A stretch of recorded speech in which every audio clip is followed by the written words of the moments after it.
যদি পর্দায় থাকো গো ঘরে শান্তি আসবে গো। যদি ভোরকা পরো গো কত ভালো দেখাবে গো। নামাজ পড়ো রোজা রাখো আর স্বামীর সেবা করো, কবর শান্তি হবে আবার জান্নাত পাবে গো।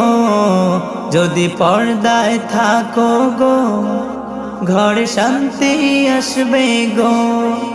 যদি ভোরকা পরো গো কত ভালো দেখাবে গো। তুমি হাসরে হবে গো আসামি, তবে পর্দায় থাকলে মুক্তি পাবে তুমি। তুমি হাসরে হবে গো আসামি, তবে পর্দায় থাকলে মুক্তি পাবে তুমি।